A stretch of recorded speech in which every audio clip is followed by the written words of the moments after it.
Have you ever had that one neighbor who scares you a little? Maybe they made you feel unsafe. Well, in California, your neighbor might really be as terrifying as you imagine, thanks to a toxic legacy of oil and gas drilling in our neighborhoods. But how did we get here? In the 1920s, oil companies across the state were digging wells as fast as they could. Oil flowed freely and oil barons made millions. In the decades after, cheap oil fueled the California economy, and that dependence influenced everything from infrastructure to tax laws.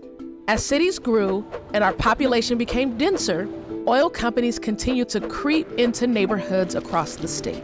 But the fact is, even when they're operating by the book, oil wells leak dangerous emissions. Harmful chemicals like methane, benzene, manganese, and N-hexane are all found in oil's toxic cocktail. In California, these often invisible chemicals engulf communities where people live, learn, work, worship, and play.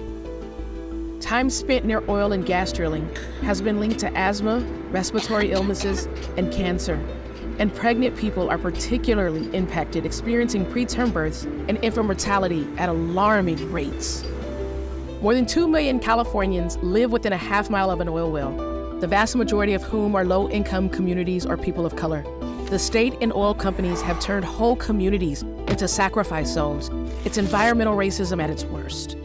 As companies drain the last drops of oil from these wells, they walk away, leaving behind a toxic mess. There are roughly 40,000 of these idle wells rusting and leaking across the state. California should not be responsible for cleaning up the century of mess left by these companies, and Californians should not be forced to live and work near toxic drilling. We deserve cleaner, greener, safer neighborhoods, and we have the power to rebuild them.